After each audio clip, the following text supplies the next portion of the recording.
مفتی Salman Azhari taxi پر کہیں بیٹھ کے جا رہے تھے مکہ مکرمہ سے، تو ٹیکسی والے سے مفتی سلمان اظہری کی کیا بات چیت ہوئی؟ آئیے مفتی سلمان اظہری کا یہ بیان سنتے ہیں۔ میں ٹیکسی میں بیٹھا ہوا تھا، مکہ مکرمہ کی بات ہے، باہر کہیں جا رہے تھے۔ جو بیٹھا ہوا آدمی تھا، میں تو نارمل لباس میں، اکثر سادے لباس میں، تو انہوں نے پوچھا چلاتے چلاتے، کہا کہ بھائی صاحب آپ کی شکل مفتی سلمان اظہری سے ملتی جلتی ہے۔ میں نے کہا کون ہے وہ؟ انہوں نے کہا نہیں جانتے ہو آپ کہاں سے ہو؟ ہندوستان سے ہو؟ نہیں جانتے ہو آپ؟ میں نے کہا نہیں، بتاؤ تو کون ہے؟ پھر وہ بتانے لگا ایسے ہیں ویسے ہیں، بڑے ہیں، عالم ہیں، وہ ہے، تعریف۔ میں نے کہا بھائی وہ تو بھڑکاؤ مولانا تو نہیں آپ بول رہے ہو؟ ان کی بات کر رہے ہو؟ وہ غصے میں آ گیا، تل ملایا، کہا توبہ کرو نہیں تو ٹیکسی سے اتر جاؤ۔ میں نے کہا بات کیا ہے؟ کہا کہ کیوں ایک عالم کی تم توہین کرتے ہو؟ آپ کیوں ایسا بولتے ہو ان کو؟ میں نے کہا وہی نا جو جیل گئے تھے ابھی۔ انہوں نے کہا ہاں گئے تو تھے۔ تو کہا پھر اسی لیے میں ڈرتا ہوں ایسے مولانا لوگوں سے۔ میں نے کہا میں ڈرتا ہوں ایسے لوگوں سے۔ تو بیچارہ ٹیکسی سائیڈ میں لگا دیا اور کہا تم اتر جاؤ بھائی، میں ایسے آدمی کو نہیں بٹھاتا، میں نہیں بٹھاتا، آپ ادھر جاؤ، آپ توہین کرتے ہو علماء کی۔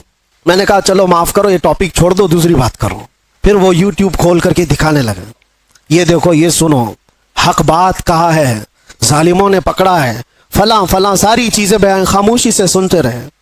میں یہ بات کیوں کہہ رہا ہوں آپ کو؟ کوئی لطیفہ نہیں ہے، مجھے ریئلائز ہوا، احساس ہوا۔ بعد میں اترنے سے پہلے اس نے کہا کہ بھائی ایک بات میں آپ کو بتاتا ہوں، یہ مولانا کی تقریر میں سنتا ہوں، میں ہوں اہل حدیث جماعت سے، لیکن یہ مولانا بریلوی مکتب فکر سے ہے، لیکن بات کرتا ہے محمد رسول اللہ کی، اور یہاں آ کر کے ہم کچھ نہیں دیکھتے، ہم تو اپنی جان بھی قربان کرتے۔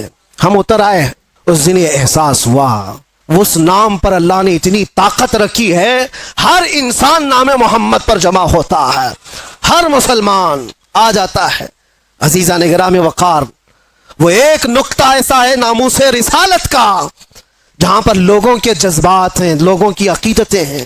مجھے آج اس ٹاپک پر بات نہیں کرنا ہے کہ کون کس مکتبہ فکر سے اور کیا تھا، لیکن ہم نے یہ محسوس کیا ہے دنیا کے چپے چپے اور کونے کونے سے اگر لوگوں کے دلوں میں ہمارے لیے کوئی جذبہ موجود ہے تو وہ ہماری زبان کا کمال نہیں، یہ نسبت مصطفیٰ کا کمال ہے، رسول کریم صلی اللہ تعالی علیہ وسلم کے قدموں کا کمال ہے۔